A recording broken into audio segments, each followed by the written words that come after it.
Duke. The title of Duke represents the pinnacle of the British peerage, ranking above Marquess, Earl, Viscount, and Baron. Its origin lies in the Latin dux, meaning leader, a term historically reserved for commanders and rulers of territories. In England, the dukedom was first formally established in 1337, when King Edward III created the Duchy of Cornwall for his eldest son, Edward, the Black Prince, in Westminster.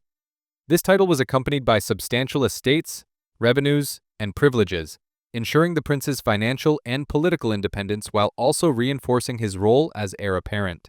The dukedom initially symbolized supreme authority, reserved for royalty, with its creation marked through letters patent under the Great Seal, a tradition replacing earlier medieval ceremonies that involved the monarch fastening a sword to the belt of the new duke as a symbol of loyalty and command. Over time, dukedoms expanded to include non-royal individuals. In 1448, Sir William de la Pole became the first non-royal duke as Duke of Suffolk, demonstrating that exceptional service, wealth, and influence could elevate individuals to the highest noble rank. Throughout history, many dukedoms played pivotal roles in national affairs. The Dukedom of Norfolk, established in 1483, remains the premier non-royal dukedom in England, with the holder serving as Earl Marshal, responsible for organizing coronations, state funerals, and ceremonial events of the monarchy. Other notable dukedoms, such as the Dukes of Marlborough, granted to John Churchill in 1702 after his decisive victory at the Battle of Blenheim, and the Duke of Wellington, created in 1814 following Napoleon's defeat, highlight the connection between military achievement, loyalty, and hereditary prestige. These titles have not only shaped British history, but also maintained physical legacies through estates like Blenheim Palace and Apsley House. In modern times, royal dukedoms continue to signify status, responsibility, and tradition. Prince William, upon his marriage in 2011, became Duke of Cambridge, while Prince Edward received the Dukedom of Edinburgh in 2023 as a life title, reverting to the crown upon his death. Presently, there are 24 non-royal dukes, holding 29 dukedoms, making them rare symbols of enduring heritage. Although political power has shifted away from dukes, the title remains influential through ceremonial duties, charitable activities, management of historic estates, and land ownership. Some dukes, such as the Duke of Westminster, oversee extensive property empires that shape modern cities while preserving centuries-old traditions. The title also carries immense cultural cachet, representing continuity, prestige, and the living history of Britain's aristocracy. From medieval leadership and battlefield command to modern ceremonial presence, the dukedom remains a cornerstone of British nobility. It embodies authority, heritage, and tradition, linking centuries of historical significance with contemporary relevance, and continues to define the apex of aristocratic life in Britain. Marquess. The title of Marquess occupies the rank immediately below Duke and above Earl in the British peerage, historically associated with the governance of border territories known as marches. Its origin comes from the Old French Marquis, derived from the medieval Latin marquio, meaning ruler of the frontier. Unlike dukes, whose authority was often tied directly to royal bloodlines, marquesses were originally tasked with defending the edges of the kingdom, managing strategic regions, and maintaining loyalty to the crown. The earliest English marquessates were created in the late 14th century, with the Marquess of Dublin in 1385 sometimes cited as one of the first, though it was not fully recognized in later peerage records. The first enduring English marquessate is generally acknowledged to be the Marquess of Dorset, established in 1475 for Thomas Grey, stepson of King Edward IV, reflecting the crown's practice of rewarding loyalty and consolidating influence in politically sensitive areas. The ceremonial creation of a marquess followed traditions similar to other noble ranks, including formal letters patent issued under the Great Seal, which codified privileges, lands, and responsibilities. While their estates were often smaller than those of dukes, marquesses held strategically important lands that combined political and military influence. They were tasked with defending border regions such as the Scottish Marches, the Welsh Marches, and key coastal territories, which made them crucial in the administration of law, defense, and taxation. Their rank was rare compared to earls or barons, giving the marquess an elevated social prestige as both a warrior and an advisor to the crown.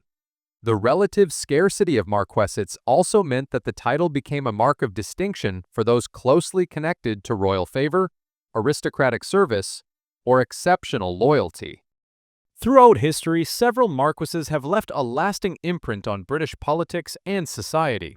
The Marquess of Salisbury, whose title was first created in 1789, became synonymous with political power through the leadership of Robert Gascoigne Cecil, who served as British Prime Minister 3 times in the late 19th and early 20th centuries. Similarly, the Marquess of Bath, first established in 1789, controlled extensive estates at Longleat, reflecting the wealth and social influence inherent in the rank. Despite its military origins, the marquessate gradually became ceremonial over the centuries, with modern holders participating in charitable, political, and ceremonial duties while preserving historic estates, family traditions, and cultural heritage. Today, there are 34 extant marquessates in the United Kingdom, including both royal and non-royal titles. While marquesses no longer command troops or enforce law on borderlands, the rank retains considerable ceremonial significance, often represented in coronations, state events, and aristocratic gatherings. Many marquesses continue to manage historic estates, serve in public life, and maintain influence through charitable organizations, demonstrating the enduring social and cultural relevance of the title. The marquess embodies a unique combination of heritage, prestige, and historical responsibility, bridging medieval military leadership with contemporary ceremonial and societal influence. From frontier defense to modern aristocracy, the marquessate represents a strategic, prestigious, and historically significant layer of Britain's peerage system, reflecting both duty to the crown and the enduring legacy of noble service. Earl. The title of Earl is one of the oldest in the British peerage, ranking below Marquess and above Viscount. Its origin is Anglo-Saxon, derived from the Old English Eorl, meaning nobleman or chieftain, long before the Norman conquest of 1066. Earls were originally regional rulers who administered shires, collected taxes, maintained law and order, and commanded local militias on behalf of the king. Their authority combined governance, military responsibility, and social leadership, making them central to medieval England's administration. Unlike dukes, whose titles were often reserved for royal blood, earldoms were widely distributed, though still representing significant power, influence, and proximity to the crown. Following the Norman conquest, many earldoms were confirmed or restructured to fit the feudal system introduced by William the Conqueror. Earls like William de Warenne, 1st Earl of Surrey, and Hugh de Montgomery, 2nd Earl of Shrewsbury, established in the late 11th century, illustrate the melding of Anglo-Saxon tradition with Norman feudal hierarchy. The crown formalized the creation of earls through letters patent, defining the boundaries of their estates, their legal jurisdiction, and ceremonial precedents. By the 12th and 13th centuries, earls had become integral to governance, often serving as advisors to the king, participating in councils, and leading armies during conflicts such as the Barons' Wars and the 100 Years' War. The role of earls evolved over the centuries. During the Tudor period, earls such as Robert Dudley, Earl of Leicester, combined courtly influence with military and political responsibility, shaping both domestic policy and royal favor. The Stuart era saw earls like John Murray, Earl of Dunmore, appointed to colonial governorships, demonstrating the title's reach beyond England into broader British territories. By the Victorian period, earls had become more ceremonial, their power increasingly symbolic, yet their titles still commanded respect, access to the House of Lords, and stewardship of significant estates, such as the Earl of Derby at Knowsley Hall or the Earl of Carnarvon at Highclere Castle, home to the famous Downton Abbey estate. Today, there are over 190 extant earldoms in the United Kingdom, including both royal and non-royal titles. While earls no longer administer shires or command armies, the title retains substantial ceremonial, cultural, and social significance. Earls participate in coronations, state ceremonies, charitable work, and traditional events, preserving centuries-old estates and family heritage. Many manage landholdings, maintain historic properties, and contribute to regional society, illustrating the enduring relevance of the title. The earldom represents a balance between medieval authority and modern prestige, offering insight into the evolution of British nobility, the distribution of wealth and power, and the continuity of aristocratic tradition. It embodies centuries of governance, service, and heritage, bridging history with contemporary society while remaining a cornerstone of Britain's peerage. Viscount. The title of Viscount ranks below Earl and above Baron in the British peerage, historically serving as a bridge between local administration and higher aristocratic authority. The word originates from the Latin viscomes, meaning deputy of a count, or deputy earl, reflecting its early function as a subordinate yet essential role in governance. Viscounts first appeared in England in the 15th century as the crown sought to create a more nuanced hierarchy within the peerage, providing recognition to those who were influential but did not qualify for an earldom. The earliest formally recognized English Viscount was John Beaumont, created Viscount Beaumont in 1440 by King Henry VI, establishing the title as a hereditary rank within the nobility. Historically, Viscounts were often appointed to oversee regions on behalf of earls or the crown, managing estates, enforcing justice, and collecting revenues. Unlike dukes or earls, whose authority could cover vast territories, Viscounts' roles were more localized, yet they carried significant social and political influence. By the Tudor and Stuart periods, Viscounts became integral members of the peerage, often serving as courtiers, military leaders, or advisors to the monarch. Many Viscounts held positions in government, combining ceremonial duties with administrative responsibility, and their titles reflected both loyalty to the crown and recognition of service. Several Viscounts have left notable legacies. The Viscount Cobham, established in 1718, was associated with military service and parliamentary involvement, demonstrating how Viscounts balance ceremonial prestige with active roles in governance. Similarly, the Viscount Bolingbroke, created in 1712, became prominent in politics and philosophy, exemplifying the intellectual and civic influence of the rank.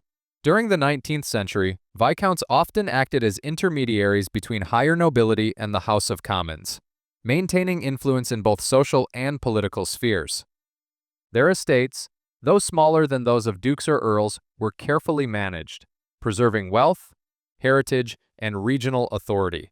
In contemporary Britain, there are approximately 110 extant viscountcies, each representing centuries of tradition, ceremonial importance, and social status.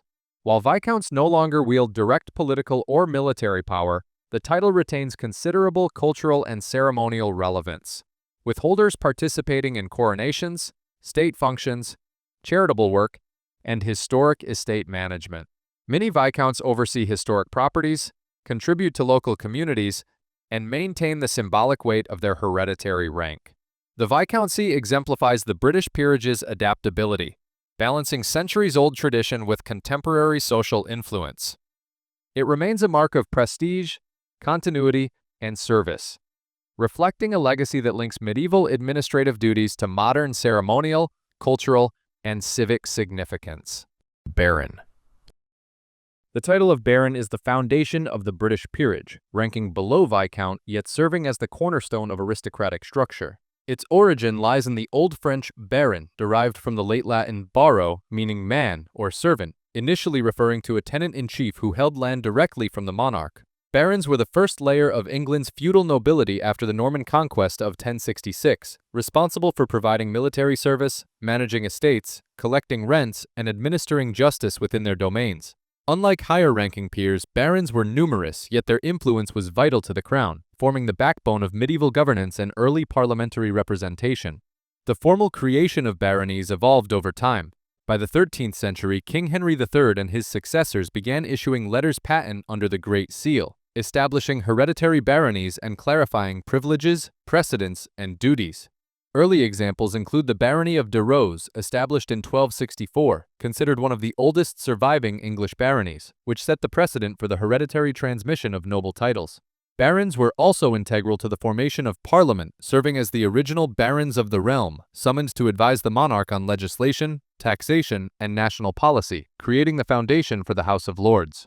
Historically, barons played multifaceted roles. They commanded troops during wars, defended castles, and acted as regional administrators, ensuring royal authority extended across the kingdom. Figures such as Baron de Clifford and Baron Morley exemplified the martial and administrative responsibilities entrusted to barons throughout the Middle Ages. By the Tudor and Stuart periods, the barony became increasingly ceremonial, yet many barons continued to exert influence through land ownership, regional governance, and participation in the political life of the realm. Their estates, though smaller than those of higher peers, often contained castles, manors, and economic resources that anchored local communities. In the modern era, there are over 420 extant baronies in the United Kingdom, reflecting a broad spectrum of hereditary and life peerages. While contemporary barons no longer command armies or administer shires, the title maintains considerable ceremonial, cultural, and social significance. Barons participate in state functions, charitable activities, and the management of historic estates, preserving centuries-old traditions and family legacies. Life baronies, introduced in the 20th century, allow exceptional individuals to be ennobled for public service, law, politics, or culture, demonstrating the adaptability of the rank. Today's barons embody continuity, tradition, and societal contribution, linking medieval feudal obligations with modern ceremonial, philanthropic, and cultural roles. The barony remains the enduring foundation of the peerage, preserving the history, influence, and heritage that underpin Britain's system of nobility, ensuring the connection between crown, country, and aristocratic legacy endures through the centuries. From dukes commanding kingdoms to barons shaping local history, Britain's noble titles reveal centuries of power, prestige, and tradition. If you enjoyed this journey through the noble titles, hit like, subscribe, and ring the bell to explore more fascinating stories of history and heritage.